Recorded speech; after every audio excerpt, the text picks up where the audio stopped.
We're here at the Killashee House Hotel at the 2013 Show Jumpers Awards Ball, and we're very honoured to be joined here by our special Hall of Fame winner for 2013, Tommy Wade. Tommy, what does the award mean to you? It means a lot to me because it's from show jumping people that I know all my life, young and old, and it means a lot to me to get this award. And of course, the horse that brought show jumping and yourself to the public's attention back in the 60s was Dundrum. How would he rate in today's terms now with all the other horses out there? I wouldn't have any fear of any of them, to be honest with you, but he was a great horse. The real test of a good horse, as I've always said, you need a horse that can win a Grand Prix, jump 2 clear rounds and go against the clock on the jump off. Then he's got to go out and win the Puissance, jump 7'4" or 7 foot, whatever he has to jump to win the Puissance, and then come in next day after that and win a table C class, which is only over 150 and 120 racing round. You need a horse to be able to do all those 3 things to then say he's a real good horse, and they're scarce. And he was a bloody type of a horse. How big was he? He was only a little bigger than a pony. He was 50 and 1.5 exactly, but he was like a little thoroughbred, and he was all muscled, and he was a lovely horse to ride him, and strong and powerful, you know.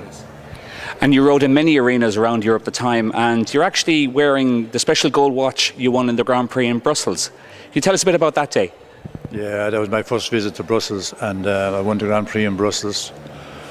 Beat a good field, best field in the world at the time, Nelson Passot and Harvey Smith and the whole lot of them were in it, but I won it anyhow. And, I won lots of Grand Prix around. I won the Grand Prix in Amsterdam one year as well, and I won the King George V at the White City in London. The last time it was there, I beat Mancinelli on the Grey Mare. He was second, and George Hobbs was third. But I won a lot of big Grand Prix all over. I was leading rider in Dublin 2 years at the horse show. Went through the card 1 year in Dublin, won all 5 international classes. Not an easy thing to do in Dublin, but I did it anyhow. So amazing achievements. Who were the riders that stood out for you at the time? Only one, and I was meeting him every show and every gymkhana I went to, and he was the best rider I've ever seen since or before, the late Seamus Hayes. Best rider I've ever seen. What made him so special? He had a mind of his own. You'd never know what he'd be thinking. But he was a very hard man to beat in his jump off, that's all I can tell you. And then, of course, you had amazing successes later on as chef d'equipe for the Irish team. What special memories would you have of that time? We had some brilliant runs there. So we won, I think, 33 Nations Cups, but I'm not taking credit for all 33. Jerry Mullins now was in charge of smaller teams. Now, I don't want him saying smaller teams, but 3-star shows or some places. But he gave me a hand, shall we say. He was good at it. But we won 33 Nations Cups in about 6 years I was in charge. And on top of that, we won the individual World Championship. Dermot Linham won it on Liscalgo in Spain. We won gold medal at the European Team Championship with a weak enough team in Holland. And the riders on the team, fellas like Billy Toomey, Peter Charles, who was a brilliant rider, Peter Charles. And Peter Charles, Billy Toomey, later time then Cian O'Connor came on the scene, and they all won major Grand Prix at all them big international shows, which is not very easy done. But they were top class, all them boys. Of course, you gave many of those riders you mentioned their first start in Nations Cups for Irish teams. Yeah, I take a good lot of the credit for bringing them on the team, along with Paul Duffy, Senior and Junior from Galway, who were on the International Affairs Committee with me at the time. And they were 2 men knew all about show jumping and were good judges. And we wouldn't have been the most popular with a lot of people in this country for bringing in Peter Charles on the team. But we were so badly stuck for a good rider, we needed him, and he was half Irish. His mother was Irish, so that, like the soccer players, he was entitled to jump for Ireland. That's the way I saw it anyhow. But he was a great success, he was a great rider. He's a great rider still, so he won a gold medal on the British team at the Olympics in London. And would there be any standout horses of that era that you saw jumping and you were probably taking care of at the time with those riders? The most of them had good horses. Kevin Babington, now a guy came from America. He's from my county, he's from Carrick-on-Suir originally. Wouldn't have been well known at all over here. But he had a horse called Caroline King, and they formed a great partnership. There's a lot in the partnership with a rider and the horse. But Kevin Babington and Caroline King, in the Nations Cup, he jumped more double clear rounds, and he won Grand Prix as well, big ones. They were a great combination, you know. And Peter Charles was a different kettle of fish. He could win a good class on the mother's horse, you know. So. And I think you mentioned it there before, the future's looking bright with some nice young riders coming up. Do you have your eye on anybody, or do you think the future is bright for Irish show jumping? Yeah, the future is very bright for Irish show jumping, and at the moment there's some real good young riders, particularly that young boy from Wexford. He's top class. I watched him carefully at Dublin show in 3 classes, and I watched him on television a lot of times, and he's a top class rider. Yes. Young Alan, he's a top class rider. He seems to have a good eye for his stride and seems to be a bit cool under pressure, and that's what you want. And that leads me to my next question, which is, what does it take, do you think, to make it these days? I mean, the tracks are probably a bit more technical these days, are they? Are they harder? What do you think? What does it take to be a big rider? Or would you disagree with me? I would disagree with you. The tracks are a lot easier because everything is measured out now. You could nearly go in now blindfolded and jump a clear round once you went to the start and the finish. In my day, there was no such thing as that. You could have one fence here and another 25 mile away. You know, that kind of a way. You had to have an eye for a stride, and I still reckon that you're born with that. You can't. That's something you won't develop up to the top league anyway. You have to be born with that. It's like a good hurler or a good footballer. My brother could be a great footballer. I wouldn't be able to kick a ball from here to the wall maybe, and the same with other people.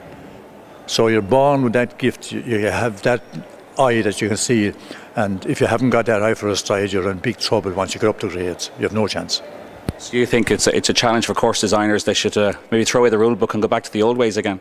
No, I'm not saying they should throw away the rule book, but they make too much about training and all this nonsense. And some of the best riders I ever jumped against, they got no training. Fellas like Harvey Smith comes to mind. He was a chicken farmer before he started show jumping, and he was one of the best I ever jumped against. So it's not all about training, you've got to have the talent. Of course, after your show jumping career, then you got into the whole world of racing and National Hunt, and of course one of your most famous horses that went through your hands was West Tip, the 1983 Grand National winner. Yes, there are a lot of famous horses went through my hands. Dark Ivy was another very good horse, should have won the National the year before that. And I passed on a lot of horses that won Cheltenham Festival, a good lot of horses I suppose, 8 or 10 altogether anyway. And so an awful lot of good horses to England, and I trained race horses for I suppose 30 years. Mightn't have been the best trainer in the world, but usually when I put the money down, they were knocking on the door anyway. Was there anything special at the time about West Tip when you had him? There was. He was pure useless. Really? We thought he was useless. We thought he was as slow as a coach, and we didn't bother with him. He was 5-year-old when I sold him to Michael Oliver. Brought a lot of horses off for me, and there were a lot of good horses I sold him. A good horse called Von Trapp won at Cheltenham for him. And there's other horses as well, good ones. And I sold him this horse to make a hunter for some old gentleman in England, wanted a nice, sensible horse that would jump away and no racing. I warned him, I said, one thing I will give you a guarantee, he won't win a race. I was wrong. Because he was a Cheltenham winner as well, yes? He won at Cheltenham, he won the big chase at Cheltenham, I don't know what it's called now, but it was the big 3-mile chase, and he carried top weight in that and won it. Yes. Dunwoody rode him as well. He was a real good horse. Yes, Dunwoody was on board? Dunwoody rode him all the time. Yes. And James, you're chairman of the Show Jumpers Club. You must have special memories of this man, our present Hall of Famer. Well, I don't actually remember him riding Dundrum.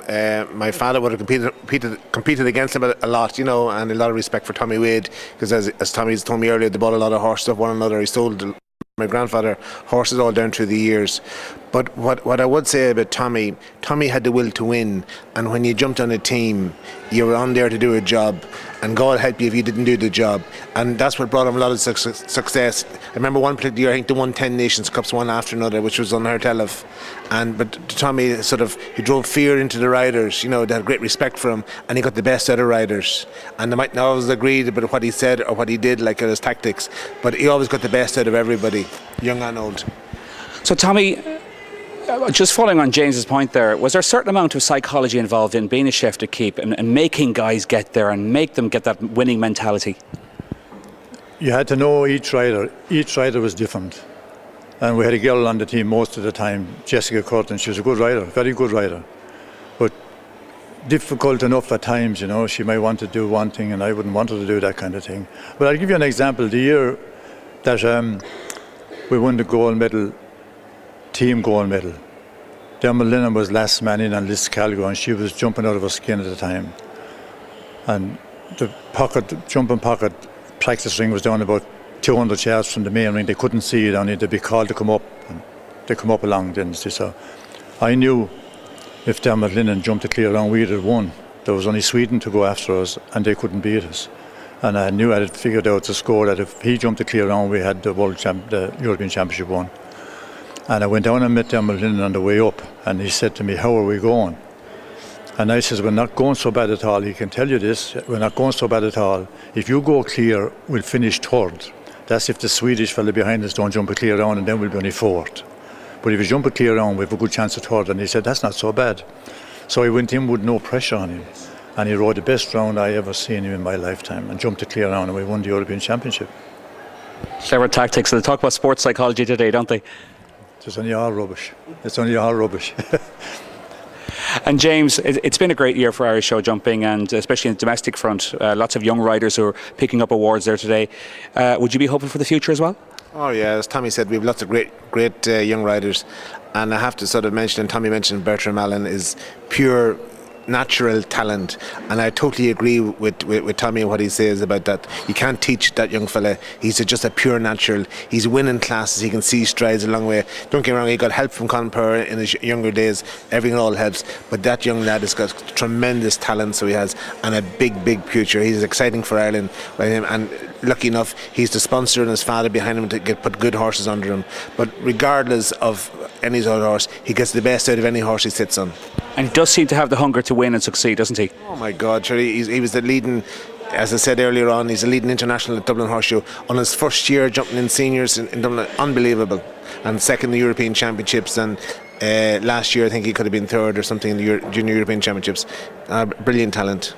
And looking forward to the year ahead. We have some new sponsors on board now for the spring series. Very happy to announce there tonight that Red Mills have come on board. I think that they're going to be in show jump for a long time, and really looking forward to working with them, and the great initiative for next year and things going forward. Really exciting times for show jumping. There you have it. It's been a pleasure to speak to these two gentlemen, especially our Hall of Famer Tommy Wade. And we'll let you now go off and enjoy the rest of the night, and thanks very much.